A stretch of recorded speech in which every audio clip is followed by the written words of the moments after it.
이제 우리가 이제 목회 현장에 나가면 겪게 될 일이거든요.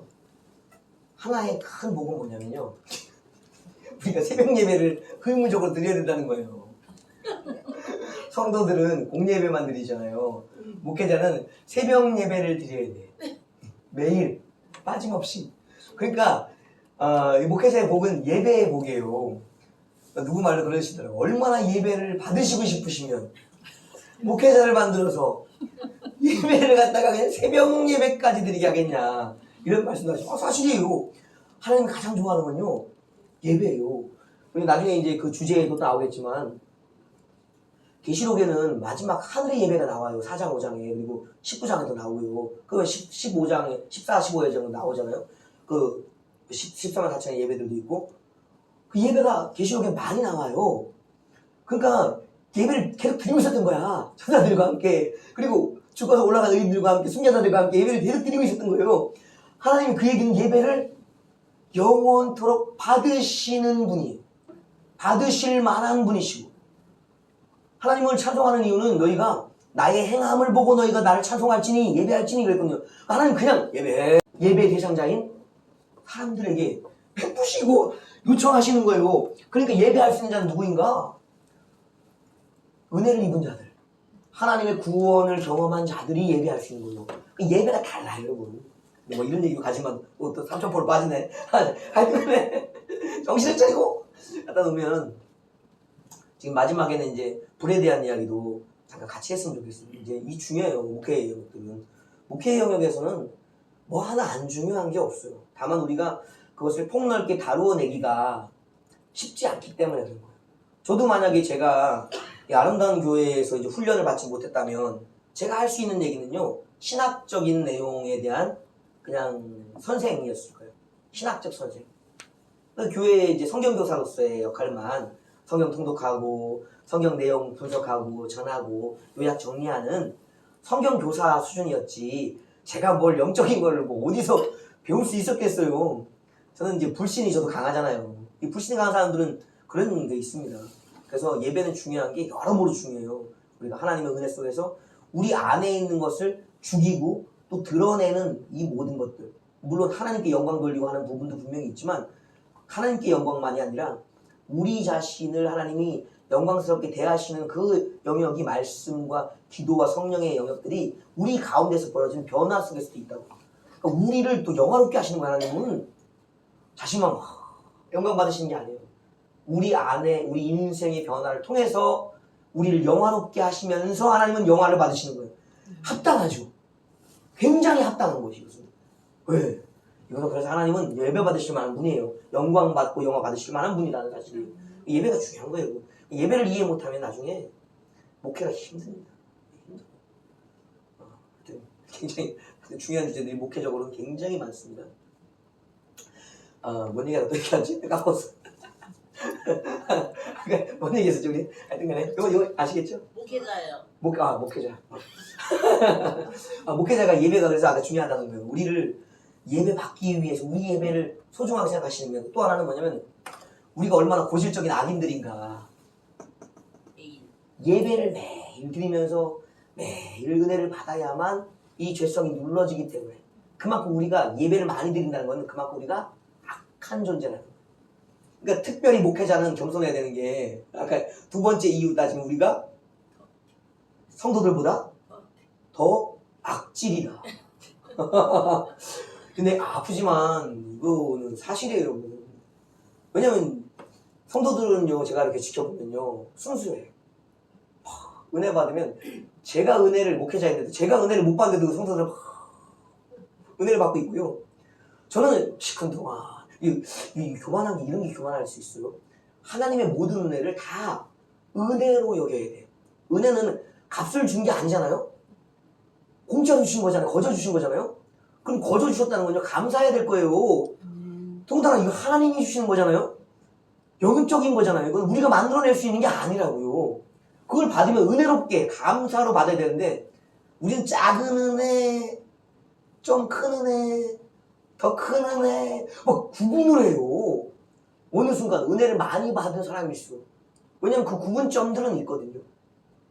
그러니까 은혜를 구분해. 그러니까 큰 은혜, 깊은 은혜를 받던 사람들이 하나님이 일상의 은혜를 탁 줄 때는 건방지. 아이, 이까짓 거 하나님 은혜. 이러고 고들목고르. 성도들은 안 그래요.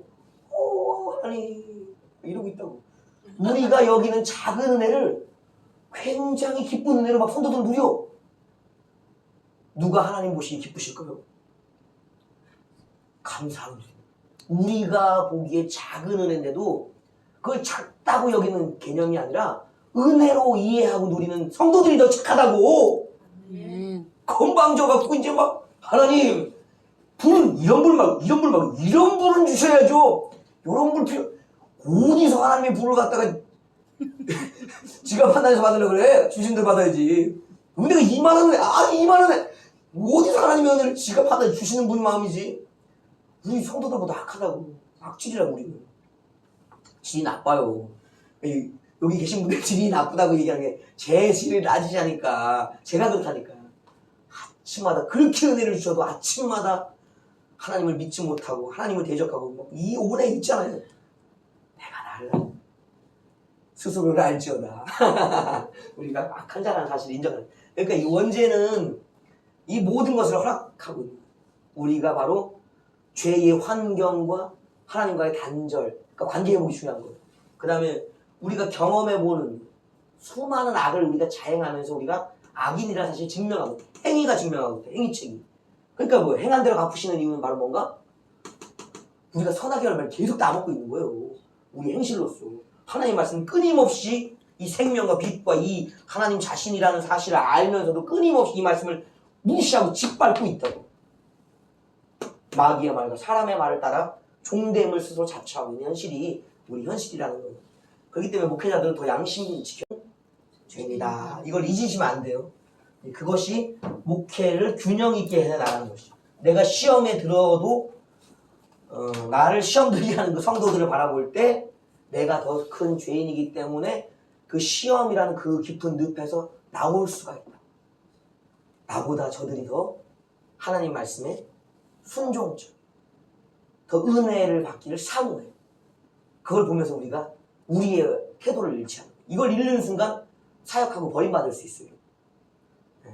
마태복음에 나오는 주여 그 사건이 알잖아요. 예수님이 그냥 하신 말씀 아니에요. 그거는 성도들 대상으로 한 말씀 아니에요.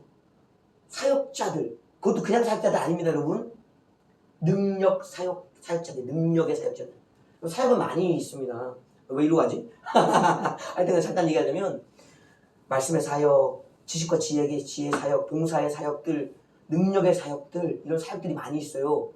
근데 어려운 사역일수록 보이지 않는 영역을 다루는 게 제일 어려워요. 그게 능력 사역이에요. 능력은요, 우리가 믿습니다 하는데 안 나타나. 여러분 그렇잖아요? 제가 고민했던 게 그거였어요. 성경에 이렇게 많은 기적이 나오는데 나는 기적을 하나도 행할 수가 없네? 그럼 난 믿는 거야, 안 믿는 거야? 구원은 받았는데 능력이 안 나타나네? 그게 달랐던 거예요. 구원의 믿음의 영역은요, 구원의 행실이 열매가 나와요. 성령의 열매들, 9가지 열매들, 베드로가 얘기했던 8가지 열매들이 나온다고요. 그 열매들이 나와. 그 구원의 영역의 열매. 근데 표적이 나타나고 이적이 나타나면요, 능력의 믿음이 있어야 돼. 그게 사역자들인 거예요. 평신도들이 행하는 것 구원의 영역이에요. 그들이 가지고 있는 건 나랑 똑같아, 기본은. 그러나 그들 위에 믿음과 열매가 있어야 돼. 표적이 있어야 돼. 우리 사역자니까. 능력 사역자니까. 그래서 사역자가 대단한 거예요. 평신도들 거보다 하나의 믿음을 더 갖고 있다고. 능력의 믿음들. 근데 그게 안 나타나. 대부분이라고. 근데 그 마태복음을 꾸짖는 분은 그 표적이 나타나는 자들이, 귀신이 떠나가고 병이 고쳐지고 말씀이 풀리는 거예요. 여러분, 이게 쉬운 게 아니에요. 은사의 영역을 능히 다루고 있다. 능히. 근데 주님은 모른다 그러죠. 뭔가가 있는 거. 그 뭔가? 그게 불법, 죄의 영역, 죄의 영역. 불법을 행한 자들아. 사도 요한은 얘기하죠.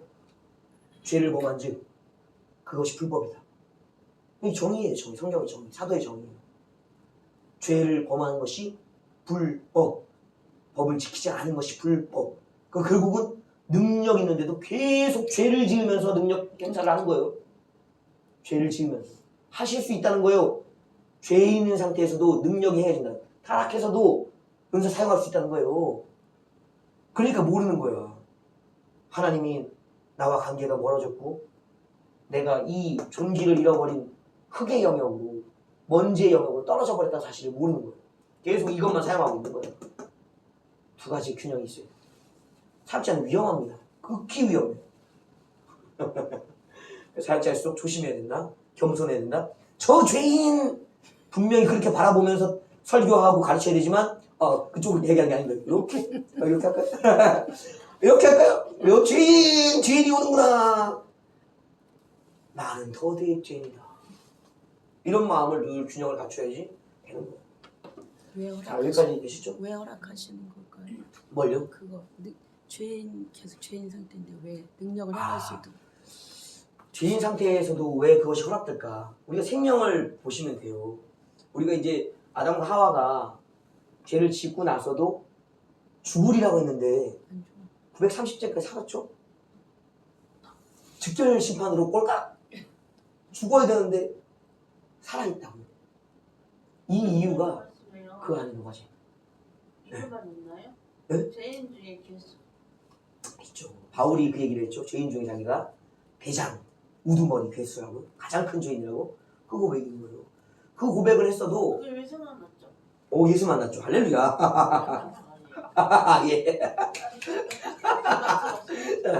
우리가 이제 아담과 하와가 죄를 짓고 나서도 장수했어요. 장수. 930살까지 살았어. 이럴 수가. 죽어야 되는데 왜 안 죽였을까요? 죄인인데 죄의 값은 반드시 사망했어요. 왜냐하면 생명나무를 더 이상 열매를 먹지 못하니까 죽었다고요.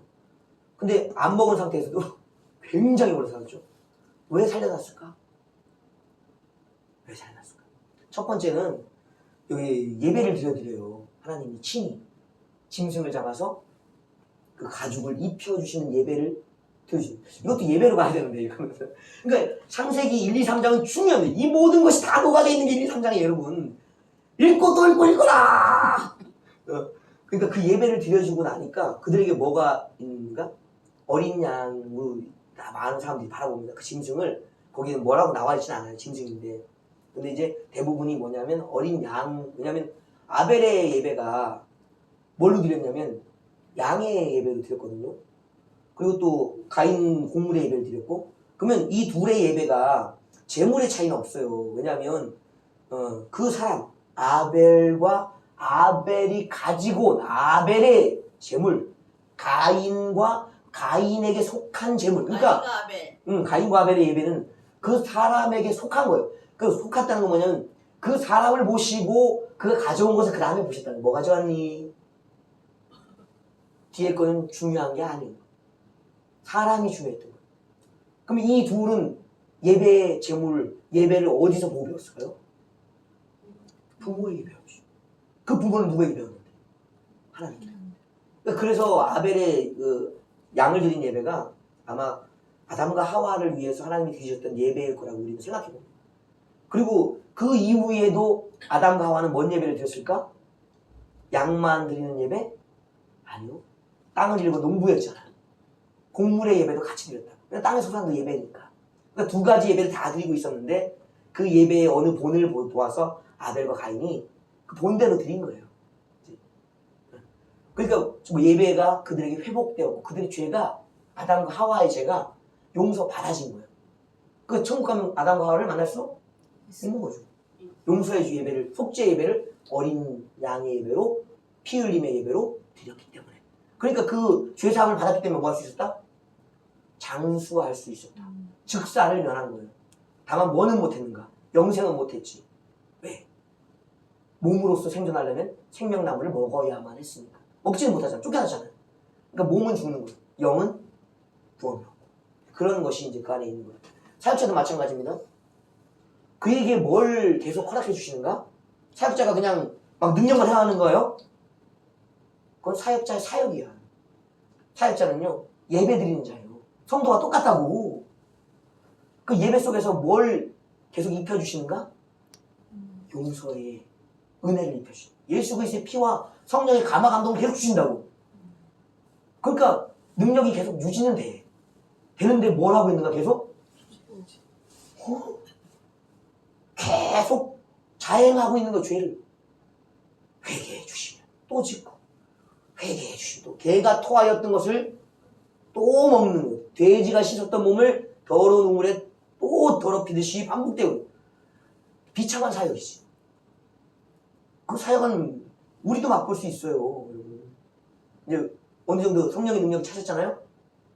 죄 안 지으세요? 나 같은 죄인을 죽이시지 않고 어떻게 이렇게 살 쓰시는가? 우리가 뭐하고 있기 때문에? 회개하고 있기 때문에. 예배로서 오늘도 생명을 부지하고 있기 때문인 거예요, 여러분. 대단한 게 아니라. 근데 마지막은 뭐다? 심판이다. 심판이다.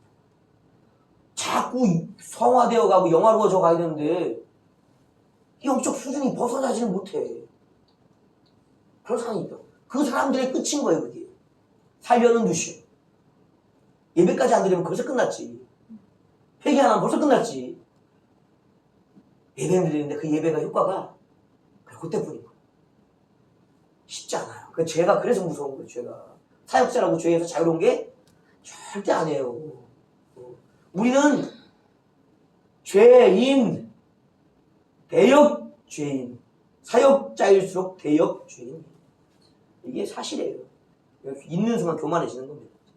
자, 그리고 이 창조에 있어서 남녀의 창조, 만물 창조 말고 구체적으로 형상으로서의 우리 사람의 창조에서는 분명히 하나님의 존귀의 형상, 내외적으로 있는 거예요. 몸을 무시하면 안 돼요, 형상에서는. 왜냐하면 먼지를 가지고 심령을 창조하지 않으시잖아요. 먼지로 분명히 육의 형상을 창조하셨다고요. 하나님의 창조는 두 창조예요. 심령 창조, 생명을 불어넣으셔서 새 창조도 될 수 있어요. 우리 생명. 그리고 성령을 부으셔서 창조. 또 하나 몸에 먼지로서의 창조가, 흙으로 창조가 있다. 새 창조, 지성을 창조하신, 몸을 창조하신, 육성을, 그 영성, 성령의 내주를 부어주셨다고. 성령, 깊은 세 가지 영역의 형상의 창조들이 있는 거예요.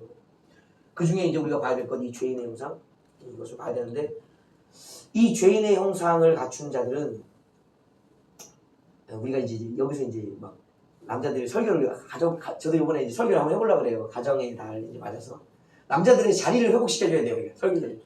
왜냐면 교회 맨날 지금 짓눌려 있어. 맨날 남자들은 맨날 돈 버느라고 이제 주님 말씀 들어올 시간이 없어. 그러니까 맨날 마귀와 세상의 사람의 말들 속에 잡혀 있으니까 회복이 더뎌. 그러나 우리 자매님들, 우리 여성분들 왜 깊어지는가? 하나님과 친밀함이 또 많기 때문에. 여성성이 탁월한 게 아니에요, 여러분. 남성성이 뒤떨어지는 게 아니라고. 하나님과의 관계가 그만큼 더 많고 잦기 때문에 하나님을 더 많이 하는 거예요. 많이 할수록 그 은혜가 더 커지는 거예요. 더 씻음 받고 더 정결해진다고요.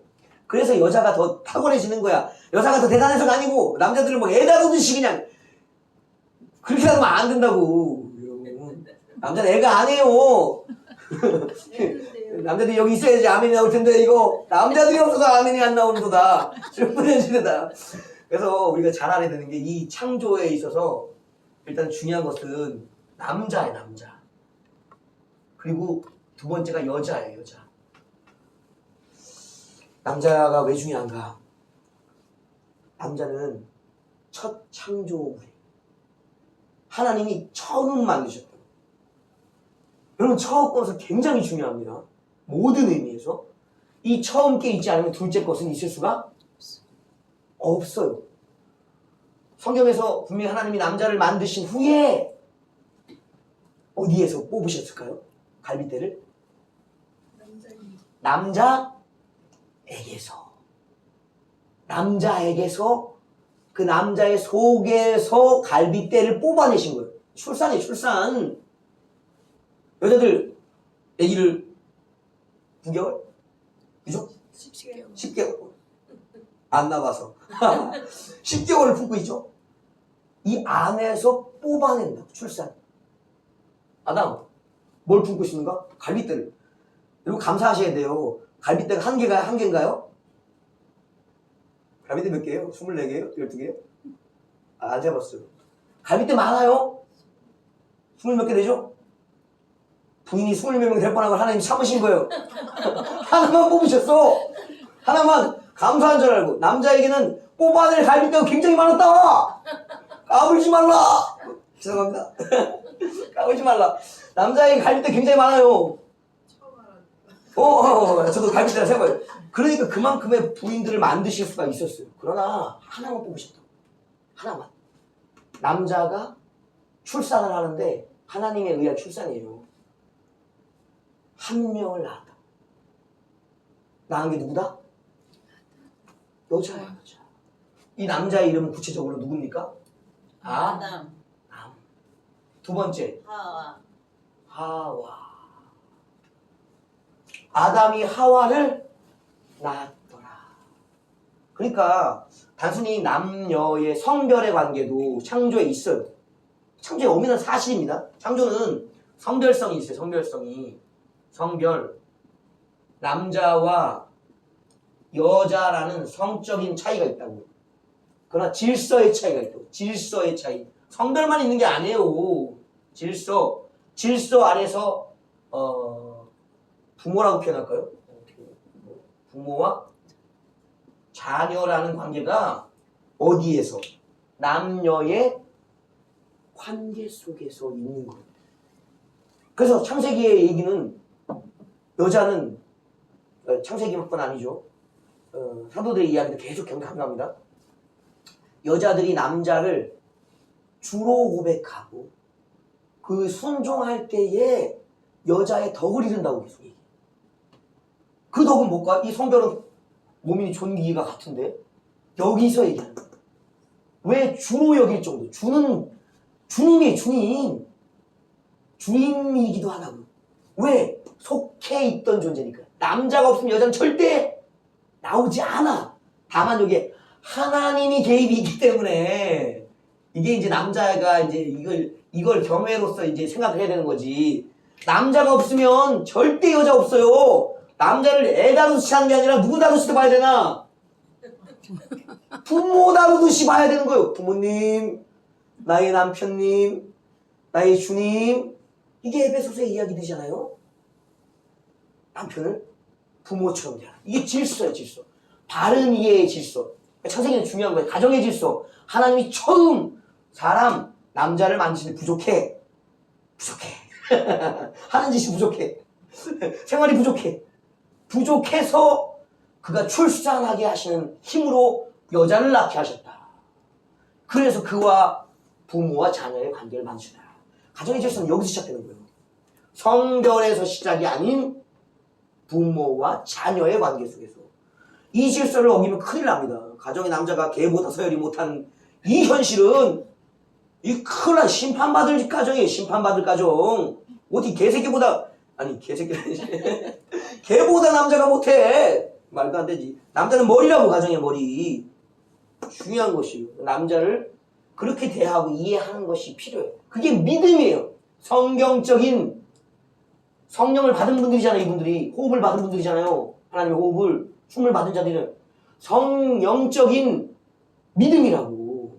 삶이라고. 이걸 어기면서 어떻게 은혜를 받기를 원하냐고. 은혜가 제대로 안 오지.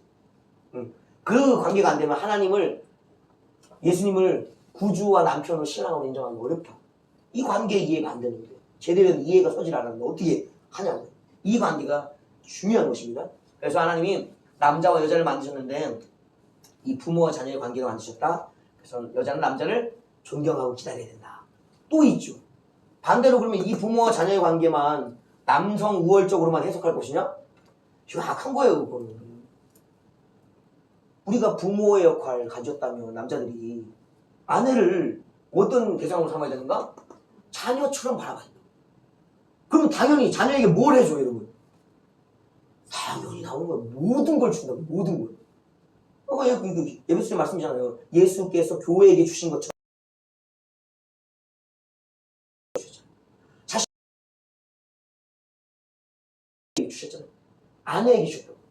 그러니까 남자의 가진 모든 것, 생명까지 누구에게 주는가? 아내에게 주는 거예요. 왜? 자녀에게. 그러니까 남자의 헌신과 희생이 거기 있다고. 다 준다고. 이게 정상적인 가정의 질서예요. 아내를 무엇이? 내 딸처럼 바라봐주는 거. 딸처럼 바라봐. 이게 질서의 비밀이야. 건강한 가정. 그 다음에 둘이 바라봐지는 관점이 뭐냐면 남과 여인 거예요. 아담이 그래서 고백하잖아요. 아, 너를 여자로 부르리라. 그건 하나님이 지어주신 게 아니라 아담이 알았어. 이 관계는 하나님이 지으신 장소 질서 속에서고 이 성별의 질서는 아담 스스로가 아는 거예요.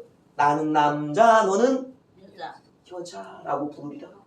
이건 아담이 하는 거예요. 아담의 지식이에요. 하나님이 알려주신 게 아니라 자기의 몸에 대한 이해를 하고 있고 그의 몸에 대한 이해를 하고 있었다고. 하나님이 그 몸들에게 심어주신 너는 흙이야. 생명을 가진 흙이야. 너는 생명이야 라고 하는 둘 다 생명을 가진 존재로서 차별점. 네가 있어야만 나와 너에서 새로운 생명이 나겠구나. 남과 여가 하는 구분을 아담이 알았다. 하와에게 이야기해서 하와도 그래요. 저는 여자예요. 당신은 남자입니다. 라는 이해가 둘 사이에 있었다고. 성은 아름다운 거예요. 성은 둘 다가 서로의 존재를 아는 거라고.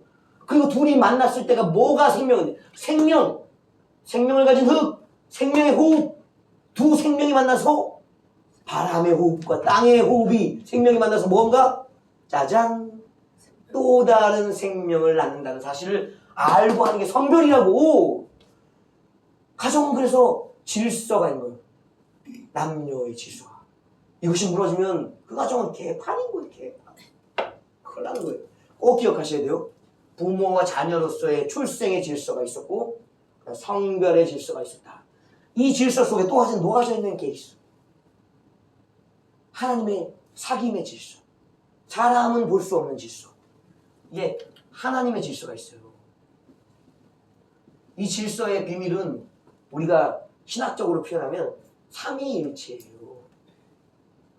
삼위일체 많이 듣잖아요, 그죠? 삼위일체라는 것은 세 위, 세 자리 역할이 있고 그분들이 한 본부, 본성을 가지신 분, 그 하나님 한 분이시라는 거잖아요. 그 삼위가 하나의 하나님이시다는 게 삼위일체의 개념이에요. 하나님 안에서 남자와 여자가 어떤 위치를 갖고 있다. 그럼 뭔가 딱 떠오르는 게 없어요?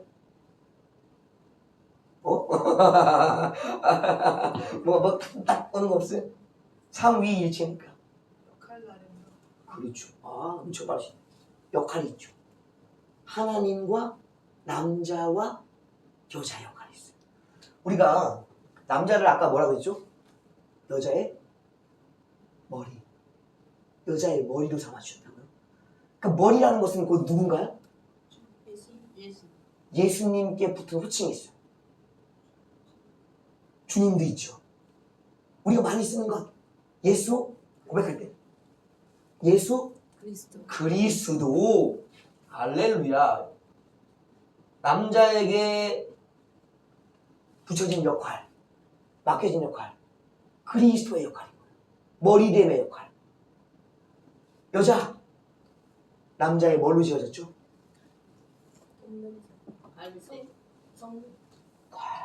좋지. 그냥 만드신 게 아니에요. 돕는 헬퍼, 돕는 자. 누굴까요? 보혜사 성령이. 우리가 두 보혜사가 있습니다. 그리스도의 보혜사와 성령의 보혜사가 있어요. 두 분 다 돕기 위한 분이에요. 특히 여자의 역할은 성령의 역할. 돕는 자로서의 역할. 여자는 곧 누구의 역할이다? 성령의. 여기서 보세요. 하나님 아버지, 그리스도와 성령이 이 남녀의 창조의 비밀 속에 녹아져 있는 거예요. 이 삶을 신앙 안에서 잘 살면 건강한 가정, 신앙의 믿음의 가정이 되면 하나님을 알게 되는 거예요. 하나님의 사귐을 알게 된다고. 정상적인 가정이 되지 못하면 절대 하나님의 관계를 몰라. 그리스도와 성령이 하나님과 어떻게 사귀고 계신지를 이해할 수가 없는 거예요. 이것을 창조 속에 심어두시고 남자 속에 여자 속에. 이걸 이해하셔요? 이걸 이해하셔야지 교회가 사역해 나갈 방향이 잡히는 거예요. 교회 사역은 첫 번째 사역은 뭘까요? 죄인을 향한 사역이에요. 죄인을 뭐 되게 하기 위한 하나님의 형상되게 회복되기 위한 사역. 이 사역이 끝나면 이제 두 번째 죄인의 형상이 회복됐으니까 뭘 다뤄야 되는가? 그렇죠. 가정을 다뤄야 돼. 그 다음 단계가 이 가정이라고. 가정은 중요해요. 회복된 인간이 아담과 하와가 자신에게 주어진 가정을 자신의 역할을 이해하기 시작하는 영역이기 때문인 것이죠. 그래서 남자들이 그리스도처럼 돼야 되는데 교회 안 나와. 아까 얘기했다시피 그리스도는 하나님의 그리스도가 굉장히 이게 심오한 겁니다. 이 그리스도라는 호칭이 예수라는 그 예수님께 붙여졌을 때 엄청난 직분이에요. 이거는 하나님의 말씀이에요. 말씀 자신이에요. 그 입에서 나온 입말씀, 입의 말씀, 레마라고 레마. 기록되어진 말씀도 귀해요. 그러나 이 기록되어진 모든 말씀의 본 출처는요. 하나님, 살아계신 하나님의 입에서 나온 살아있는 말씀, 지금의 말씀, 지금 능력과 역사, 성품으로서 나타나는 재현되는 지금의 말씀, 레마라고 레마. 그리스도는 레마라고 레마, 하나님의 레마 말씀. 남자들의 위치는 그럼 어디? 남자들은 하나님의 레마여야 한다고. 이 레마들이 교회를 안 나오네. 선포되는 말씀을 듣고 자기 마음속에 그 말씀을 품고 그 말씀이 성령과 함께 막 살아서 어디에 나와야 되는데?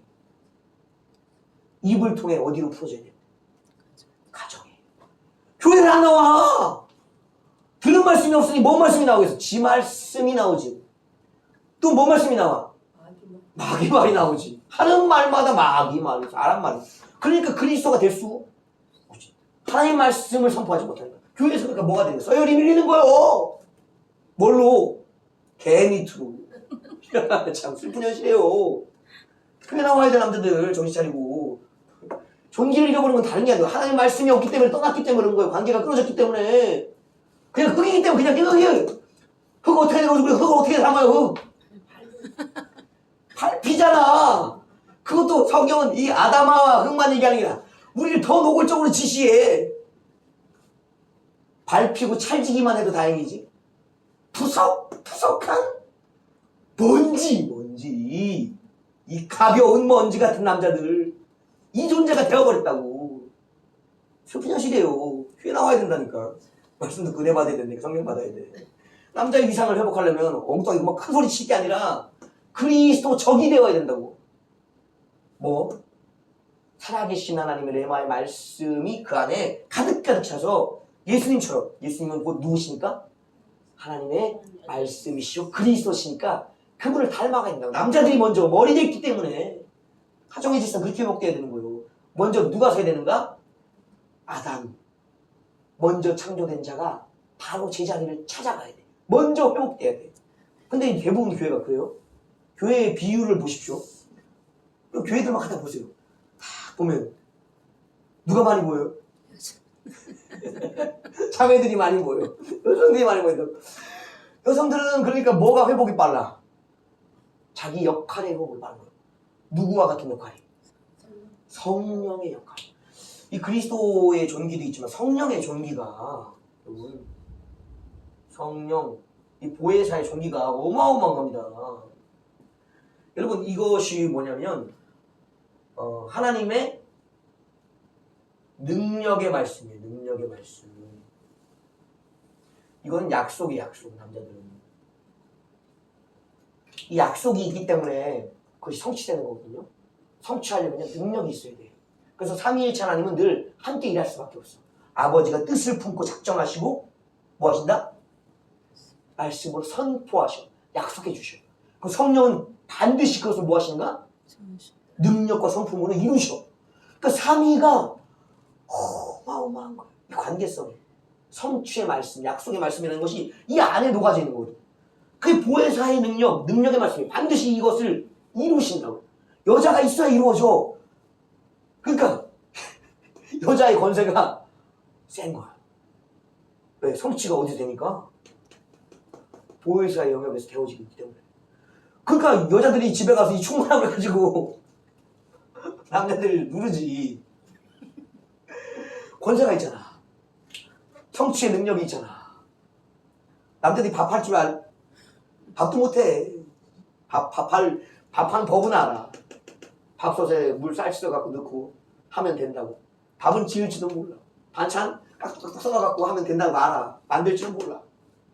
가정사, 일상부터 깊은 영역의 영역까지 여자들에게 다 밀려있는 찌그러져.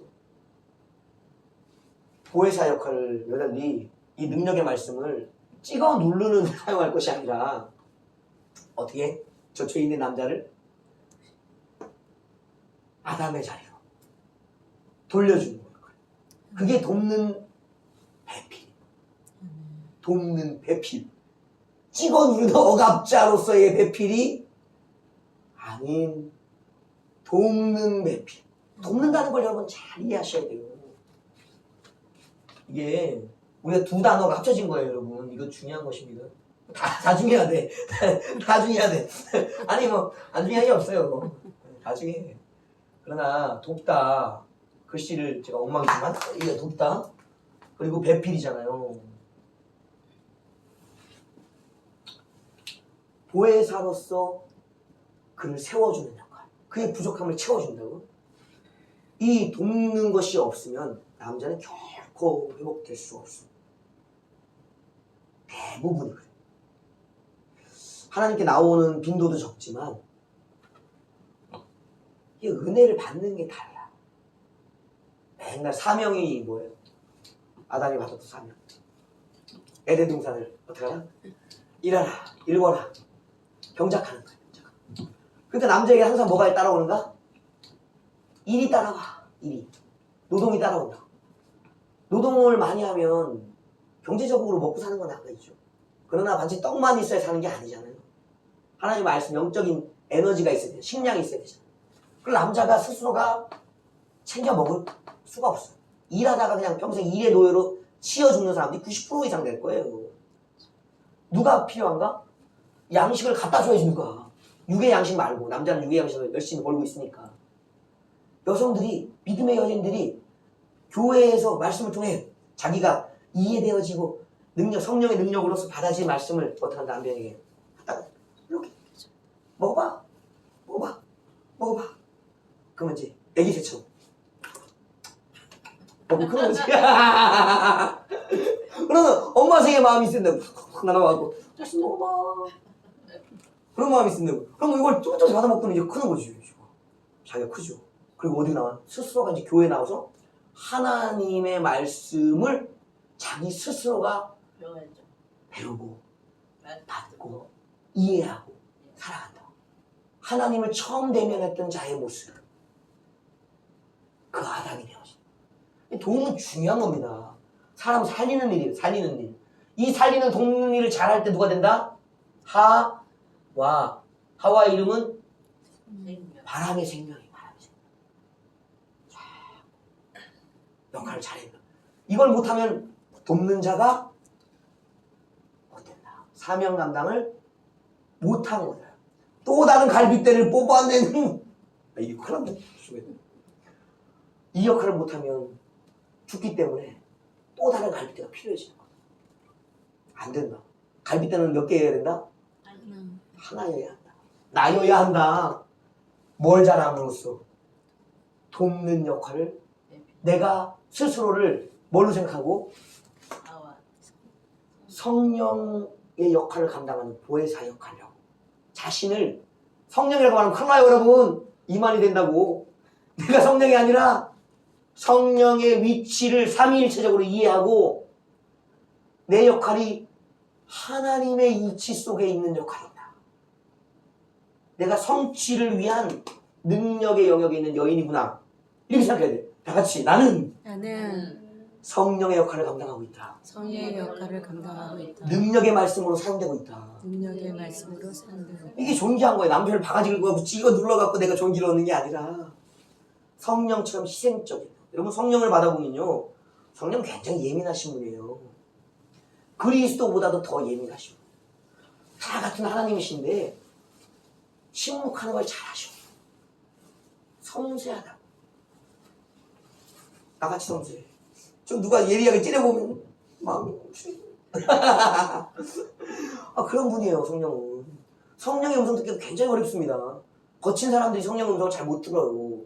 그리스도의 강력한 선포. 죽어. 하나님 아버지의 그냥 강력한 빛의 말씀을 드리면 길이 확 보이는 거예요. 지옥길이. 와! 성령은 그렇게 보이지 않으셔요. 성령은 굉장히 세밀하시고 불같이 내려서 막 그냥 태워버리시기도 하지만 그 태움은 많지 않아요. 세미한 음성이에요. 세미한 음성. 왜? 역할이 이 돕는 보혜사에 여성처럼 풍요롭다. 섬세하다. 그런 역할을 가지고 있기 때문에 성령이 그런 거예요. 성령을 잘 이해하셔야 돼. 거칠면 안 돼. 여기 뭐 그런 분이 없지만 거칠면 안 돼. 그리스도적인 것이 아니라 성령의 역할로서의 우리 성품들을 갖는 게 여성성. 여성성이라고 대부분 뭐라는 게 다 서고 다 그런 것이 이제 여성성이라고 해요. 이 영역에 있는 거예요. 근데 그거를 잘 해낼 때 교회에서 남자가 아담의 역할로 그리스도적인 사명을 감당해낼 수 있다. 그러니까 이 남자가 세워지니까 막 목숨을 주네. 목숨만 줘? 막 벌어다가 다 퍼주네. 그가 버는 것이고 누구 거다? 뺏고. 그렇게 얻는 거야. 막 뺏어서 얻는 게 아니라 자발적으로 막 가서 목숨을 갖다 바치고 뭐 버는 모든 걸 갖다 바쳐. 안 해요. 그러면서 이 성별과 질서가 회복되었기 때문에 꼭 이것을 알려주셔야 돼요. 그러니까 교회에서 남자의 비율이 원래는 더 많아야 되거나 그게 정상이에요. 같거나 이상적인 거. 이상적.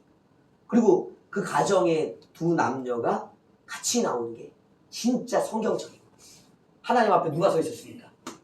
아담, 하와, 남자와 여자가 서 있었으니까. 그 다음 중요한 게 뭐냐면 이 둘의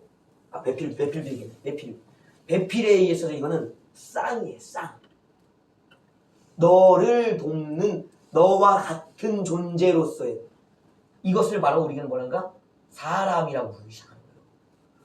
사람 내용은 쌍이라. 쌍. 이 쌍은 한쪽이 없으면 그게 될 수 없는 쌍. 둘이 같이 똑같은 존재가 있어야만 쌍이라. 반드시 남자는 누가 있어야 사람이 되는가? 여자가 있어요. 여자는 반드시 누가 있어야 사람이 되는가? 남자가. 이게 질서예요. 이 질서를 잘 이해하면요, 동성애 있을 수가 없죠. 결혼? 어떤 결혼이 되겠어요? 남자와 여자의 결혼인 거예요. 그것도 많은 여자와의 결혼? 많은 남자와의 결혼? 될 수가 없는 거예요. 쌍은 하나예요. 한 명의 남자, 한 명의 여자가 한 쌍이라고 여기 이렇게 많은 게 여기 이렇게 많은 게 있는 게 아니라 하나하나가 합쳐진 게 한 쌍이라고. 반드시 한 남자와 한 여자가 만나는 게 결혼이고 가정이에요. 이게 배필의 의미다. 배필의 의미. 사람됨의 의미 꼭 지켜야 되는 거예요. 그러니까 우리가 이걸 교회에서 어떻게 했나? 가르쳐야 돼요. 이걸 이해를 시켜야 된다고. 이것이 안 되면은 나가서 이제 그런 사람들이 주장을 하는 거예요. 이 반대의 주장을 하는 분들 목회자도 많죠? 그분들은 제가 보기에는 이 돕는 것과 배필된 이걸 이해를 아직 못하고 계신 거예요. 하나님의 창조 질서를 아직 이해 못하시는 거예요. 그러니까 안 믿으니까 그래요. 창세기를 더군다나 이 창조의 이야기를 신화 취급하고 안 믿으니까 저걸 이해할 수가 없죠. 안 믿는데 어떻게 이해하냐. 신화인데 어떻게 그걸 현실로 살아내냐. 허망한 이야기들이지. 야, 오늘 우리 새롭게 이해를 가지시죠? 나는 누구와 같은 자다? 자신이 없어. 그러다 이거 자신이 없네. 이 겸손인가? 겸손이 아니에요, 여러분. 우리가 돕는 자로서 생명을 돕는 자. 앞으로 자녀들만 낳는 게 아니라 남자의 생명도 다시 소성케 하는 내 영혼을 소성케 하시니 그런 부분 표현이 있잖아요. 내 역할이라고. 성령의 역할. 우리가 성령 받은 분들은 이해할 거예요. 성령이 오실 때마다 우리한테 영이 살아나고 강건해진다는 것을 이것을 체험하고 나서 남편을 돕는 거예요, 여러분. 그 성령 체험을 반드시 하셔야지 자신의 역할을 이해할 수 있어요, 여자는. 성령 받으셔야 되고 전하셔야 돼. 우리 받은 사람이니까 잘 알고 있고 전할 수 있죠. 우리는 성령을 닮아가는 사역자들입니다. 보혜사 성령의 역할을 우리가 감당하고 있는 거예요. 가정에서 남자들은 이제 정신 차려야 되죠. 이제 그리스도의 사역을 가정에서 우리가 이루어야 돼요. 그러니까 누구를 닮아가야 돼요? 우리는 머리 대신 그리스도를 우리 남자는 닮아가야 될 사명이 있는 거예요. 이게 중요한 거예요. 그래야지 누구를 섬기고 알아가는가? 아버지 되신 하나님을, 그리고 하나님 속에 있는 삼위일체 사귐의 비밀을 그제서야 이해하는, 삼위일체가 이런지 저런지 말하는 사람들은 모르는 사람들. 가정에서 경험하는 게 제대로 된 이해, 온전한 이해다. 누구와 함께? 아내와 함께. 이 이야기입니다. 자, 이제 이렇게 이야기를 했는데 어려운 얘기는 아니었죠? 그래서 가정은 중요한 거고 남성성, 여성성에 대한 설명이 중요한 거예요. 이 성경을 우리가 계속 가셔야 되는데, 그리고 이것이 과연 창세기만 나와 있는가? 그렇지 않아요, 여러분. 계시록 한번 볼까요? 제가 한번 읽어드릴게요.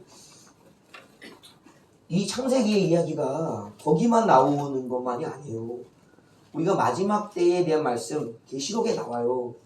특별히 그 계시록에 어떤 부분을 우리가 봐야 되냐면 2장, 3장에 대한 부분을 우리가 유심히 봐야 되는데, 그게 교회의 이야기들이에요. 가령 예를 들면 2장에 보면 2장 서머나교회에 대한 편지의 부분이 있습니다. 여기에 보면 뭐라고 나와 있냐면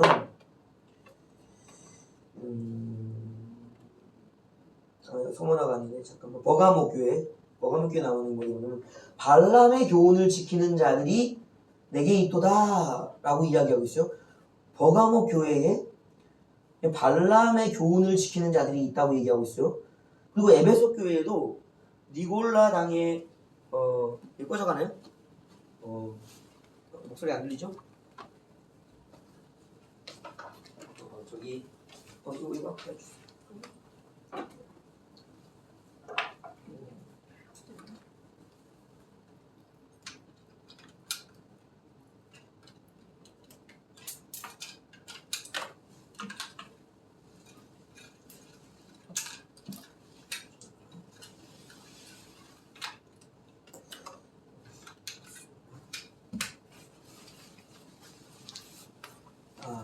잘 들리시죠? 사랑의 배터리가 다 됐나 봐요. 배터리가 다 됐어. 배터리가 없으면 소리가 안 나와요, 여러분. 이게 맞습니다. 사랑의 에너지가 떨어지면 그래요. 버가모 교회에도 발람의 교훈을 지키는 자들이 있다고 말하고 있고요. 또 에베소 교회에도 니골라 당의 행위가 그들 가운데 있다고 얘기해요. 그리고 두아디라 교회에도 이세벨의 당이 있다고 얘기하고요. 사대교회는 그 당들에 대한 이야기를 하지 않지만 이미 죽었다 그래요. 짐작할 수가 있죠. 이 니골라 당, 발람의 당, 이세벨의 당이 이제 완전히 그냥 점령해버린 거죠. 죽었다고 얘기하죠. 그 다음에 라오디게아 교회도 자신들 눈이 다치고 옷을 벗고 있다라고 이야기하고 있어요. 그러니까 이것을 이제 단순한 사람, 개인과 가정의 영역의 문제만 볼 게 아니라 죄라는 것이 이게 뭘로 옮겨가는가? 교회의 영역으로 가는 거예요.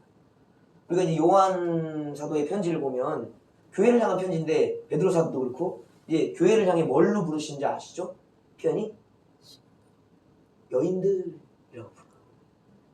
그러니까 교회를 향해 이제 부르는데 교회 여기를 사도들이 편지를 쓸 때 교회에게 편지를 쓰노니 하는 그 교회의 명칭, 어디 에베소 교회나 서머나 교회, 버가모 교회, 그 교회들도 부르지만 그냥 통칭해서 부를 때 부녀들, 여인들이라고 부르요. 여인들, 부녀들, 여인들. 이게 바로 뭔가 교회를 부르고 있는 거예요. 그리스도의 신부된 교회. 그러니까 교회는 곧 진정한 남자, 터프한 남자가 아닌 예수 그리스도가 우리의 남편 역할, 남자 역할을 한다. 진짜 남자는 예수님이에요. 모든 교회는 여성이에요. 신부라고. 그 여인들이라고 부르는 거예요, 교회를. 이 교회 안에 뭐가 들어와 있다? 죄, 그 죄인들의 모임, 당, 노골적으로 얘기하면 니골라당, 이세벨의 당, 발람의 당이라고 부르는 당이 지어져 있고, 당을 이야기하자면 죄가 그들 가운데, 또 다른 말로 하면 아까 얘기했던 영적인 존재 사탄, 마귀들이 역사하는 영들의 역사가 어디에? 교회 내에 있다. 한 사람의 문제, 한 가정의 문제뿐 아니라 이제 한 인격으로 불리는 교회 내에 이 문제가 들어와 있다. 그러니까 창세기는 단순히 한 가정만이 아닌 가정교회가 어떤 위험에 처해질 수 있는가를 또 다루고 있는 거예요. 그러니까 이 가정의 문제, 개인의 문제만이 아니에요. 창세기는 가정교회, 확장된 의미의 오늘날의 여러 공동체 가정들에 이루고 있는 그 가정교회에 죄가 들어와 있다는 것을 지적했는 거예요. 그러면 거기서도 뭐가 필요할까요? 거기서도 회개의 역사가 있어요. 회개의 역사가. 그러니까 오늘 우리가 이 이야기는 질서에 대한 이야기. 이것이 다시금 확장되어서 우리가 누구로서 우리를 인식해야 되는가? 남자와 여자의 선별적인 의미뿐 아니라 교회에 속한 모든 자는 자신을 누구로 봐야 된다? 여자로서, 신부로서 자신을 인식하는 인식이 필요해. 이건 확장된 의미예요. 내가 남자인데 어떻게 내가 여자야? 성별로서 이해하는 게 아니라니까요. 이 질서 속에서 이해하는 걸 넘어서 그리스도와 나, 이제 교회가 어디에 영역으로? 삼위일체로. 이게 한 개인, 한 가정 그 역할이 아닌 교회 공동체가 이제 삼위일체에 참여하는 여성성의 역할로서 자신을 스스로 돌아보는 이 의미인 거예요. 그러니까 하나님의 영역에 우리가 들어가 있는 역할이 교회고. 이해가 좀 쉽지 않아요. 그게 교회의 위상이라고. 교회의 위상. 에베소서에 말하는 것처럼 너희가 충만이라는 거예요. 세상 가운데 역사는 하나님의 충만, 그리스도의 충만이라고 말하는 그 영역을 교회가 인식하고 이제 경험해가는 거예요. 그게 바로 창세기가 말하고 싶어하는 거예요. 그러니까 계시록 마지막 장에 누구를 깨우는가? 교회들을 깨우는 거예요. 개인을 깨우고 여자를 깨우고 하는 것이 아니고 가정을 깨우는 것이 아닌 교회라는 공동체를 깨우는 역할을 다루는 거예요. 그 여자의 역할은 한 명일 때도 중요하고 가정에서도 역할 중요하고 교회로서의 역할도 중요하다. 여자는 중요한 거예요. 모든 의미에서. 왜? 생명의 본질이 여성성 안에 항시 태초부터 흐르고 있었기 때문인 것이에요. 중요한 겁니다. 그러니까 모든 교회 성도들은 나를 뭘로 알아야 되는가? 그리스도의 신부로서의 여자로서 자신을 정결하게. 정결은 바로 뭐다? 죄를 회개하고 이겨내는 것. 이것이다 라는 거예요. 그래서 계시록에 우리가 살펴볼 슬픈 현실은 뭐냐면 온전하게 회복된 교회가 다시금 타락하게 되는 역사를 경험하게 됩니다. 이 부분을 우리가 더 중요하게 다뤄야 됩니다. 왜냐하면 우리가 목회자들이기 때문에 한 명을 다루는 것이 아닌 이제 공동체를 다루어가야 할 목회자이기 때문에 교회의 죄를 엄격하게 다루고 바라봐야 돼요. 그러니까 결국적으로 나 자신 안에 있는 죄들, 죄성, 이 마귀를 끊임없이 바라보면서 교회 내에 있는 사람들과 교회 내에 운행하고 있는 어둠의 영들, 마귀의 영들을 주목해서 바라봐야 돼요. 그래서 담임 목회자, 우리 너의 목사님이시죠? 뭘 보고 그랬어요? 늘상 얘기하는 얘기 흐름이 있잖아요. 교회에 운행하는 영을 바라고 각 사람에게 바라고. 그 목회자는 반드시 뭐가 있는 영안이 열려 있어요. 영감이 열려 있어요. 말씀이 바로 뭘로 풀려야 되는가? 사람됨을 향한 어떤 것이 사람됨인가를 아는 지식으로 풀려져 있어요. 그 지식과 지혜의 말씀이 충만해야 돼. 뭐냐면 영 안에서, 성령 안에서 풀려진 말씀이 이어야만 하는 거예요. 영을 바라볼 수 있어요. 중요한 것입니다. 목회자의 역할인 거예요. 그래서 우리가 우리 자신을 돌아볼 때도 성령 안에서 우리를 이해해야 되고 또 성도들을 바라볼 때, 이 교회를 바라볼 때 한 인격으로 바라봐야 돼. 이 교회 자체를 여자로 바라봐야 돼.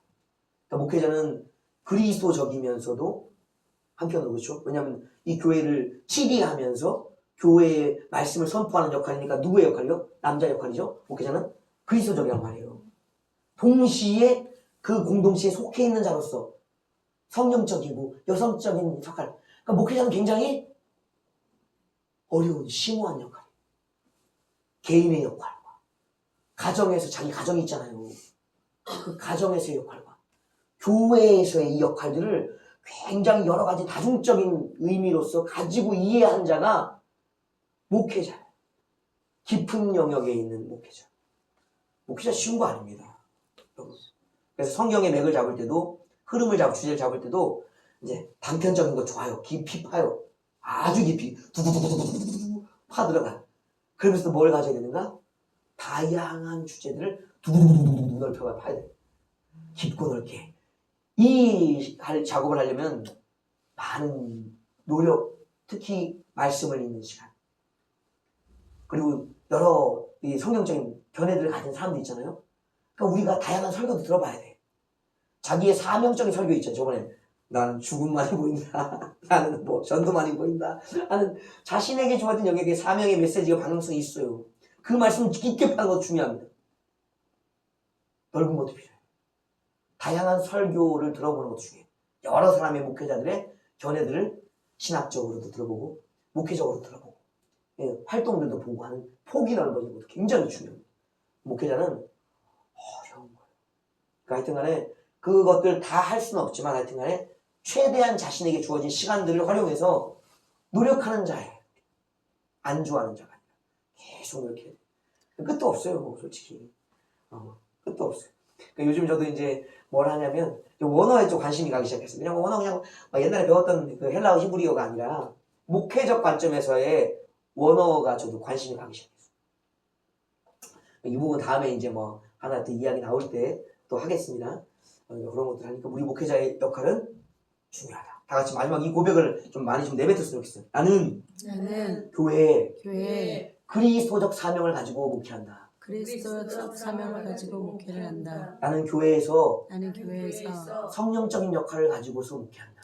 성령적인 목회를 가지고서 목회를 한다. 나는 가정에서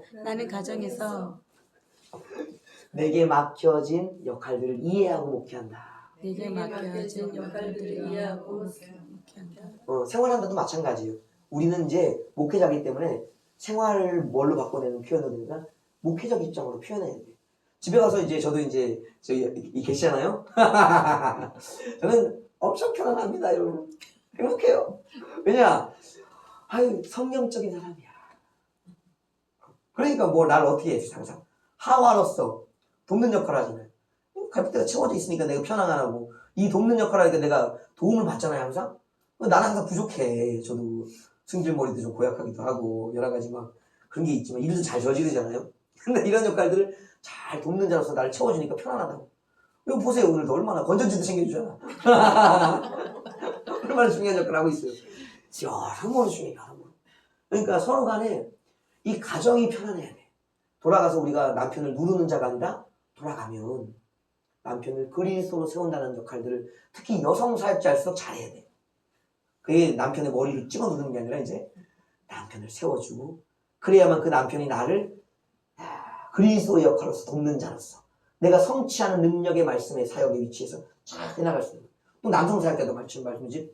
성령의 역할을 감당할 수 있는 아내로서의 양육을 잘 해줘야지 나를 돕고 사역과 가정이 편안하지. 둘 다 찌그러지면 안 되잖아요. 이 균형을 맞춰가는 게 중요하다고. 막 강대성이 누가 얘기하지 옛날에 우리 목사님 강대상이 원상은 하나님 그리스도신데 집에 오면 그냥 이러면 안 돼. 우리 마누라는 설교단에 서면 교회에서는 그렇게 천사 같고 예수님 같은데 집에 오면 이러면 안 돼. 이게 이해가 되면 이제 자녀 관계도 풀려지는 거예요. 다 마찬가지. 사회적 관계, 종과 주인의 관계 다 이 안에 녹아져 있는 거예요. 무엇에? 창조의 질서 속에. 특별히 사람 창조의 이 이야기 속에 다 녹아져 있는 거예요. 그래서 인론은 중요한 거예요. 우리를 먼저 뭘로 알아야 되는가? 하나님 형상으로. 또 반드시 우리를 뭘로 알아야 되는가? 하나님 형상을 잃어버린 죄인들로서의 균형을 잘 이해해야지만 인간이 뭔지를 아는 인간이 뭔지. 자, 아까 전에 질문 하셨었는데 첫 번째 질문이 뭐였죠? 불에 대한 이야기였죠? 참 어려운 얘기입니다. 여기까지 이해가 다 되시죠? 이거는 이제 논외로 또 관련되어 있어요. 왜냐면 우리를 찾아오셨던 하나님이 삼위적인 하나님이시기 때문에 아버지만 오셨나요? 그 동산에? 선을 할 때 아버지만 다 오셨을까요? 우리들이라고 말씀하셨거든요. 예, 엘로힘 하나님 오신 거예요. 아버지 하나님, 능력의 하나님, 로힘, 그거는 복수예요. 우리들. 하나님이 한 분이 아니신 삼위의 하나님이 함께 오셨다고. 신방을 오시는데 혼자만 오신 게 아니에요. 세 분이 손잡고 오시는 거예요. 얘들아, 잘 지냈냐? 그 하나님의 이해 속에는 반드시 성령이 계시다. 바람과 같이 선을 할 때 시원한 바람으로 아니면 뜨거운 바람으로 오실 수 있어요. 바람과 같이 우리에게 찾아오신다. 그 찾아오신 주님을 태초부터 에덴에서 만났던 것이 현실이에요. 사실이에요, 여러분. 오늘 우리에게도 교회에, 우리 가정에, 목회자들에게 찾아오신다고. 누가 오시나? 성령이 오신다는 거예요. 근데 이제 이 성령의 오심이 사람들마다 다 달랐어요.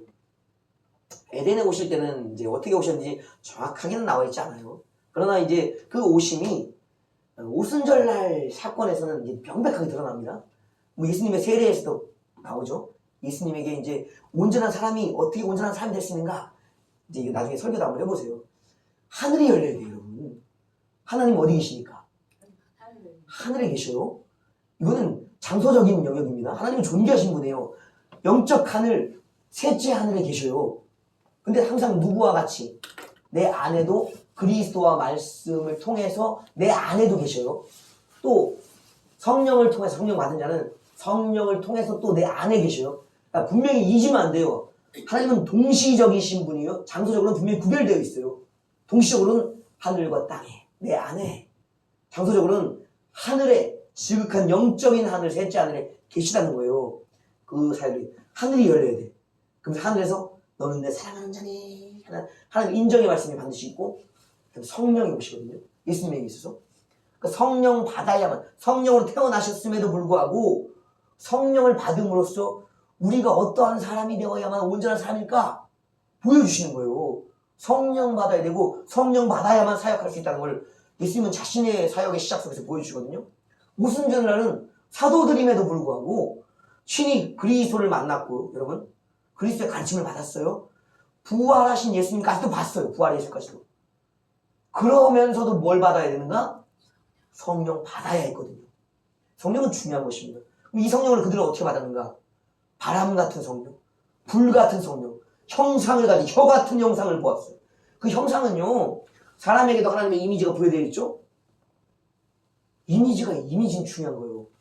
비둘기같이 오느냐, 혀처럼 이마에 있느냐, 형상은 중요한 거예요.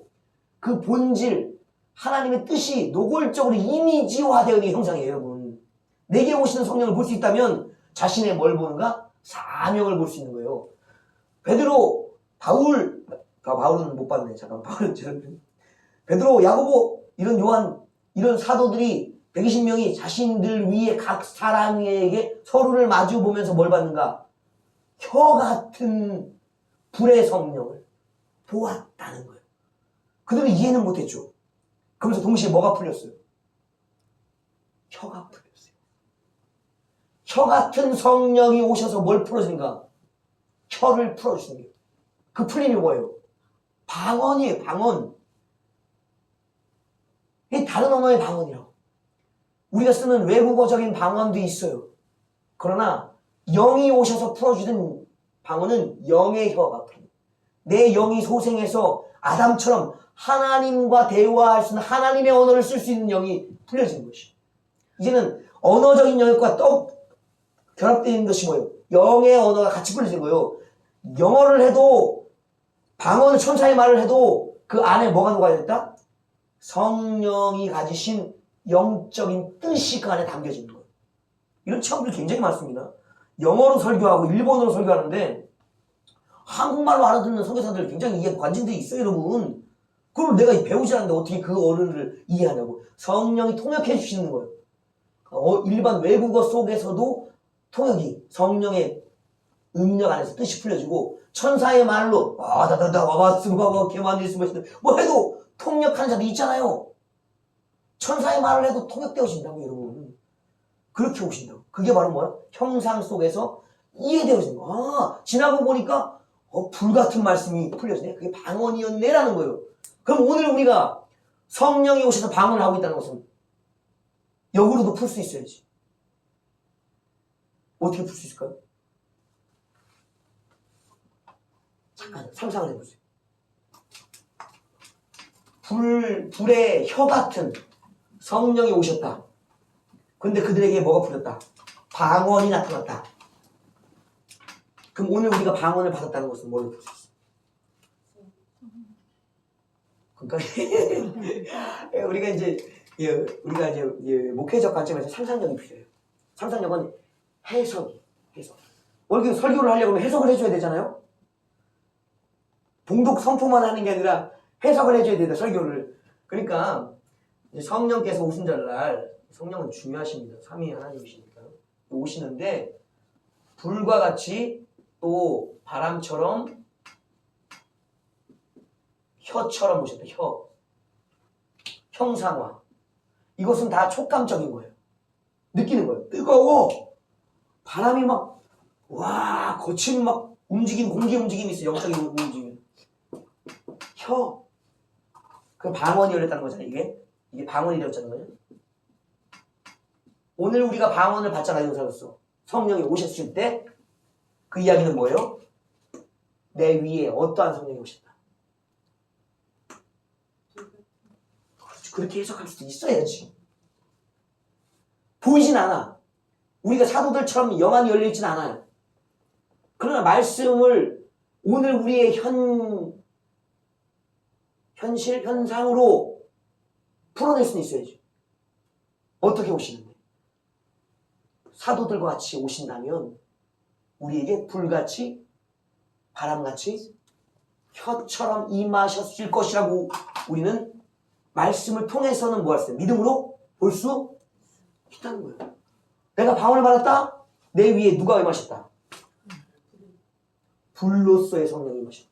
또 바람으로서 성령이 임하셨다. 또 혀로서의 성령이 임하셨다는 거예요. 그럼 다른 은사들은? 마찬가지죠.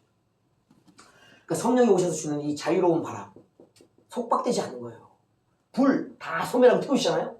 그러니까 우리는 이 불과 바람을 성령의 임재 속에서 은사를 통해서 이미 전제하고 있어야 돼. 대부분 방언은 혀로 풀려졌잖아요. 그러니까 우리가 깊어지면 이제 불과 바람의 영역을 영적인 에너지들을 쓸 수가 있다는 거예요. 근데 성령 받았다는 걸 잘 해석하셔야 돼. 이제 내가 불의 권세, 바람의 권세를 쓸 수 있다. 그래서 왜 성령 받아라 막 이하면 그 성령 받아라 찬송 속에 바스이 따라오는 게 뭐예요? 불 받아라 따라오잖아요. 그게 오순절날 있었던 성령 역사라고. 이것을 이제 어디로 봤냐 이거예요. 어디로 봤냐? 우리가 이제 처음 죄인이었을 때 회심할 때는 영으로 내주하시는 성령을 받죠. 구원의 성령이에요. 우리 영의 자리에 오시는 거예요. 그래서 사람들이 이걸 인정을 안 하거나 말은 하는데 구분하지 않는 사람들이 있어요. 그러니까 우리가 영의 자리가 있고 혼의 자리, 마음의 자리가 있고 육의 자리가 있어요. 이거는 창세기에서 우리를 창조하실 때 증거들이에요. 그건 분명히 뭔지 그 아담아를 통해서 우리를 아담을 만드셨잖아요. 그냥 모양만 흙으로 빚으신 게 아니라 그 안에 숨을 벌어넣으실 때 그 숨은 생명이라고. 생명. 그 섬 속에 뭐가 있냐면 생명을 주관하는 하나님의 영이시기 때문에 하나님 푸니마가 들어가 있다고요. 이걸 이제 성경에도 단어들을 세 단어를 쓰잖아요. 그걸 이제 찾아봐야 되지만요. 그러니까 푸시케, 푸뉴마 뭐 그런 것들이 나오잖아요. 그런 부분이 영과 생명과 육의 영역이 하나님에 의해 창조된 영역이라고. 그러면 성령은 영이시니까 어디에 오시는가? 영은 영에 오시지. 우리의 영이 있으면 누가 오시는 거예요? 영의 자리에 성령이 같이 머무시는 거예요. 그리스도도 우리의 구원의 말씀으로서 어디에 머무시는가? 우리 영에 머무시는 거예요. 그러니까 영적인 말씀, 성령, 영이라고 영. 이해하셔야 돼요. 이거 영을 안 믿으면 안 돼. 영이 있다고 우리에게는. 그곳에 영의 말씀 그리스도가 영의 영 성령이 우리 영에 계신다고 내주하신 영 이게 바로 우리의 구원 때 받은 영이에요. 이 말씀이 생명의 말씀 영의 말씀이 성령이 말씀을 풀어줄 때 우리의 마음이 우리의 지성이 우리의 감성이 의지들이 회복되어진다고 혼의 영역이 있다고 우리 행실이 고쳐지잖아요. 행함이 의로운 행위 이것이 나타나는 거라고 이게 그 성령은 그래서 처음에 구원의 성령이시가 우리 영에 오신다. 그 두 번째 이제 구원은 사역이잖아요. 우리가 불 받았다. 우리가 기도해야 할 때 막 하는 거. 그게 바로 예수님이 보여주시는 거예요. 예수님이 세례 받으실 때 예수님은 구원의 영역은 탄생 때 보여주셨어요. 누구로 잉태되셨어요? 성령으로 잉태되셨죠? 성령으로 잉태는 거듭남이에요. 그 고린도전서 15장이나 이런 데 보면은 첫사람은 땅에서 났으니 흙에서 났으니 육의 사람이요. 두 번째 사람은 어디서부터 났으니 하늘로부터 났으니 영의 사람이요. 하늘 영으로 났다는 거예요. 그게 성령으로 잉태됐다는 거예요. 우리도 마찬가지죠. 처음 날 때 성령으로 잉태돼 거듭났잖아요. 똑같은 것을 보여주시는 거예요. 그러니까 예수님의 사역 전체는 삶 전체는 우리의 변화된 거듭남으로부터 성숙되어짐과 사역함과 우리의 마지막 생명이 끝나는 사역이 끝나는 그리고 영원한 날 들어가는 모든 과정을 예수님은 자신의 사역 속에 녹아져 보여주시는 거예요. 그래서 세례 받으시고 성령 받으신 것은 우리의 사역을 위한 것이 사역. 그것은 우리가 불사역. 사도들은 구원 받은 자들이에요, 여러분. 오순절날 오순절 불세례는 성령 세례는 사역을 위한 세례라고. 복음서에도 분명히 말했습니다. 너희가 성령 받은 후에 예루살렘과 유다와 땅끝까지 사마리아와 땅끝까지 이런 내 증인이 되리라. 성령 불사역, 구원을 위한 불이 아닌 성령이 아닌 거듭남을 위한 것이 아닌 사역을 위한 그 불을 받아야만 능력을 받아야만 능력 세례를 받아야만 무엇할 수 있다? 땅끝까지 이르는 증인, 목숨을 거는 사역자가 될 수 있다는 거예요. 불 받지 않고 목숨 못 걸어요, 여러분. 귀신 못 쫓는다고. 구분을 어떻게 해요? 아, 구분이요? 이 구분을 이제 우리가 이제 여러 가지 할 수 있습니다. 일단 영혼의 자리는 우리가 알기가 쉽지 않아요. 왜냐면 솔직히 우리가 이제 이렇게 몸으로 따지자면 뼈가 제일 안쪽에 있잖아요.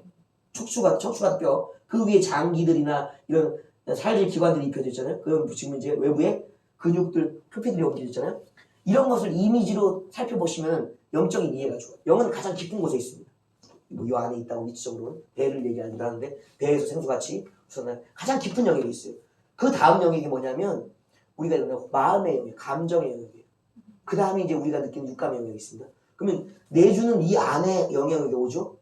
그 다음에 우리가 임하는 불들은 구원을 위한 것이 아니라 우리의 몸과 마음을 고쳐서 다른 사람도 그렇게 하게끔 하기 위한 것이기 때문에 능력은 반드시 어디 오는가? 몸과 마음에 와요. 우리가 그래서 기도하다 보면 은혜 자리에 가다 보면 반응이 오죠. 손과 머리, 가슴, 발 뜨거움을 느낀다고. 뭐가 뜨거움을 느낄까요? 영과 혼과 육이 동시적으로 성령의 임재를 체험하게 돼요. 만약에 우리가 몸에 오는 걸 못 느낀다. 그럼 구별이 확실합니다. 여러분 생각해 보세요. 생각이 지금 되어지고 있다면 어디가 반응이 일어나요? 몸이? 아니요. 자기의 보이지 않는 생각이 지금 혼란해. 생각의 그 작용이 일어나고 있기 때문에. 영의 작용은 또 달라요. 생각하는 것과 또 다른 이 깊은 곳에서의 감정이 나도 모르게 해요. 내 마음은 우울하고 슬픈데도 이 우울하고 슬픔을 이기는 속으로부터 나오는 뭔가 기쁨이 막 솟아나. 하늘나라에 대한 감정이 막 솟아나. 영의 자리. 그때 하는 거예요. 아, 영이 여기 있구나. 영 가장 기쁜 곳이구나. 내 마음이 우울한데 내 마음을 지금 만드시네. 의지를 바꾸시네. 아, 싫어요. 그런데 가야지 하고 막 감정을 이끌어내죠. 근데 생각은 안 돼요. 저는요. 그런데 생각을 막 뜯어고치죠. 그게 마음의 자리, 혼의 자리에 있는 작용이라고. 몸은요. 몸이 벌써 막 왜 느껴 몸을. 그걸 우리가 구분을 하지 못하고 있기 때문일 뿐이에요. 왜? 그만큼 은혜의 자리와 은사의 자리, 성령 임재 체험의 자리들을 우리가 많이 갖지 못하기 때문에 이게 영에서 나오는 거지. 혼의 영역인지 육까지 다루는 부분인지를 모르는 거예요. 그러나 지금 우리가 이제 알 것은 뭐냐? 내 어떤 몸에 임하는 부분을 느끼기 시작하잖아요. 그러면 영적인 몸의 부분에 임하고 있기 때문에 영혼, 육에 작용되어지고 있다고 해석될 수 있는 거예요. 근데 전에 호세린 목사님이 생각하실 때도 그런 느낌은 받았었거든요. 네. 진동이 온다거나 그죠. 영의 눈이 좀 뭐라 그래야 돼? 뜨이죠. 뜨거나 그런 게 있었는데 지금 다시 받는 거하고도 틀려요. 깊어지는 거예요. 아, 이제 우리가 여러 가지 눈들이 있습니다. 우리가 눈 이거는 시력이 있는 것이 육안이죠. 그러나 마음의 눈, 혼의 눈은 심안이라고 그러잖아요. 영안이라고 또 표현하고 있잖아요. 그런 것들이 영의 눈, 마음의 눈, 육의 눈이 다 다른 것입니다. 이게 우리가 어떤 눈도 시력이 다 틀리듯이 또 마음의 이해도가 다 틀리듯이 영적인 체험도가 다 틀려요. 영안도 같은 영안이 아니에요. 이게 큰 불 받은 분들의 이 표현이 그렇지만 이건 뭐지만 우리랑 바라보는 게 달라요. 같은 영안이 열려고 영감이 열렸는데도 느끼는 것과 바라보는 게 다 달라요. 사람을 바라보는데도 우리가 느끼는 이제 영감이 열린 단계에서는 저 사람 지금 영적으로 마귀가 이렇게 작용하고 있네. 아픈 부위를 통증으로 느낀다든지 아니면 찡한 느낌들이 전류하듯이 어떤 부분이 아프기 시작해요. 그럼 저 사람 어디에 영이 역사하는구나. 우리가 몸에 우리에게 체험하게. 그러니까 이게 하나님이 영감을 주시는데 우리 영도 영체가 있습니다, 여러분. 얘기가 또 길어지는데 우리는 새 존재를 가지고 있는 신비한 존재예요. 요한이 몸을 벗어나서 하늘나라로 올라가잖아요. 예수님이 성령에 이끌어서 초대를 받아 올라가잖아요. 그때 올라가서 뭘 하는지 보세요. 천사들과 행동을 하는데 경배도 하고 말도 하고 다 해요. 영체가 있어요. 영체가 우리 몸 안에 우리가 성령을 통해 거듭나고 우리가 어른이 되어가는 과정 속에 영도 자라요, 여러분. 죄인의 영으로도 자라고 성령의 영으로 자랍니다. 영은 우리 몸하고 똑같이 자라요. 이 몸을 벗으면 이 영이 가는 건데 영이 나처럼 이 모양은 아닌데 영의 형체가 있다. 영체가 있다고요. 그래서 요한이 가서 천사들과 대화하고 주님께 경배하는 거 아니라고 이렇게 되는 거예요. 영체로서 그들 대하기 때문에 우리 영의 몸이 있습니다. 그 영의 어떤 불이 오면 그 구원의 불 말고 사역의 불이 오면 우리 혼의 생각의 감동이 그걸 해석하는 거예요. 영의 손에 불이 오네? 어디로 반응이 오는가? 육의 손으로 반응이 오는 거예요, 여러분. 내 손에 반응이 오고 진동이 온다는 건 내 영체의 그 부분이 성령의 능력이 지금 임하고 있고 그걸 쓸 수 있는 거예요. 그러니까 이게 깊어지면 뭐가 아니냐. 몸을 얻는 게 아니에요, 이제는. 내 마음을 얻는 거. 실제 영이 손을 얻는다고. 내 몸과 함께. 안수자는 그냥 손만 얻는 게 아니에요. 몸을 얻는 게 아니에요. 내 마음을 얻고 영의 손을 얻는다고. 그러면 이제 그 단계 깊어지면 몸을 안 써도 돼. 마음으로 그 사람에게 안수가 되어지는 거예요. 영으로 안수가 되어지는 거예요. 그 마음의 안수와 영의 안수는 또 달라요. 쓸 수 있는 영역이 달라지는 거예요. 왜? 그만큼 활성화되는 영역이 어느 쪽이 더 비중이 확실해지기 때문에 영으로 마음으로 가는 비중이 육보다 더 강해지기 때문에 마음으로 사람을 대하는 거고 영으로 대해지는 거예요, 여러분. 그거는 이제 언제 구분되는가? 많은 은혜 속에 체험 속에 이 구분이 되어져야 돼요. 어떤 사람은 구분도 안 해. 사역이 없는 사람들 그러면 깊어지면은 뭔가 많이 저기 체험을 하겠네요. 체험이 달라지죠. 방언도 마찬가지입니다. 우리가 방언은 어디서부터 터지는 거면 영의 언어거든요. 그 얘기는 말씀하셨지. 뭐가 열리냐? 영의 입이 열린 거예요, 여러분. 영 안은 영의 눈이 열린 거예요, 여러분. 우리 영은 죽어서 기능이 상실되어 있다고. 성령이 오셔서 기능을 하나씩 회복시켜 주신다고요? 근데 이게 생명만 숨만 가득거리는 게 아니라 실제 영체의 기능이 회복된다고 이게. 그래서 입이 열렸기 때문에 방언이 되어진 거예요. 그 지식의 말씀, 지혜의 말씀은요, 영의 생각이 열렸기 때문에 그런 거예요. 그 지식의 말씀, 지혜의 말씀이 열린다고. 영 분별은 영 감이 이렇게 어떤지를 알아신다고. 이게 사실이에요. 바울이 느꼈던 그 은사의 고백들은 그 영이 회복된 만큼의 감각의 영역이 회복되었기 때문에 그 고백을 육의 언어로 표현해낸 것 뿐이라고. 방언도 입방언이 있다고, 입방언이. 영에서 나오지만 입에 포인트를 두고 있다고. 그러나 입의 영역 말고 마음의 영역은 입을 안 열고도요. 똑같이 방언하고 있어요. 생각 안 하고도요. 내 영은 방언하고 있어요. 영방언과 혼방언과 입방언이 구분되어 있다. 이 구분을 할 수 있는 것은 방언을 많이 해야 돼. 은혜를 많이 받아야 된다고. 그렇지 않으면 그냥 나야 나. 이거는 은사 체험 못하는 분들은 뭔지 알아요? 나로 본다고. 나. 통전적인 나로 보는 거다. 통전적인 것은 이 모든 것을 분화된 것을 알고 하나로 묶어서 이해하는 아담처럼의 나로 이해하는 통전적인 나가 있고, 그렇지 못한 사람은 그냥 이해 못한 나라고 얘기하는 사람이 숱하게 많다고. 왜? 은사를 받아보지 못했거든. 이 성령의 임하심의 영체를 모르거든. 체험이 없으면 말할 수가 없어요. 통전적인 나는 이해조차 못해. 왜 분화조차 모르는데 통전을 어떻게 이해하냐고. 그냥 나인 거예요. 분화되지 못한 나. 아유 너무 괜히 그런지 모르겠지만 은혜 받지 않고서는요, 성령 받지 않고서는요 알 수도 없고요, 깊어지지 않으면 알 수가 없어요. 그래서 우리가 기도원에 가는 목회자들, 기도원 목회자들은 이제 원장님들이잖아요. 똑같은 목사들인데도 교회 목사들과 달라요. 왜냐면 기도의 영역으로 영적인 부분을 많이 뚫어놨기 때문에 그들은 보여요. 마귀와 귀신들이, 천사가 보인다고. 말씀을 통해서 보는 사람들도 있지만, 말씀에 기록되어 있으니까 보는 사람도 있잖아요. 믿음으로, 말씀을 믿음으로 본다고. 그러나 체험상 본다고. 보여 마귀가. 그런 부분이, 그게 체험의 영역이에요. 많이 체험해요. 그래서 어디에 가야 되겠어요, 그러면? 은혜가 많은 데로 그렇죠. 은사가 열린 체험 장소에 가야지. 당연히 말씀은 말씀이 선포되고 말씀을 많이 공부하는 교회로 가야지. 말씀이 열리는 거고 은사가 열리는 거요. 체험이 열린다고. 그곳에 가야지. 그런 사람을 만나야만. 그래서 장소가 중요한 거예요.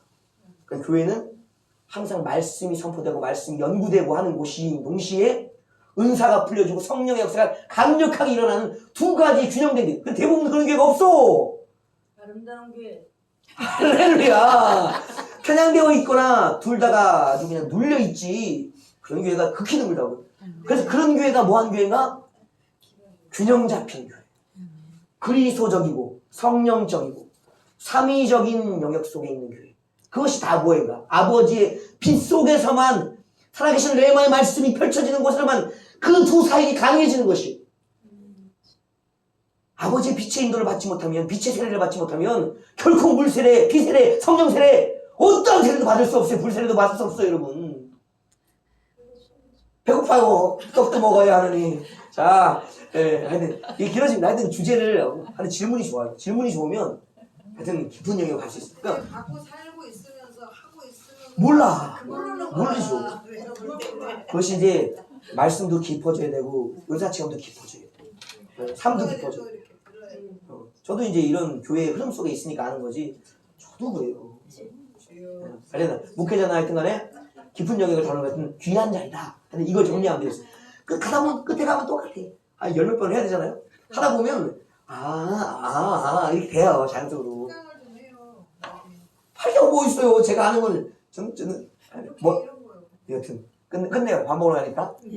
하여튼 끝내겠습니다. 자, 하나님 감사합니다 하고 끝낼까요? 네. 하나님 감사합니다. 할렐루야. 감사합니다.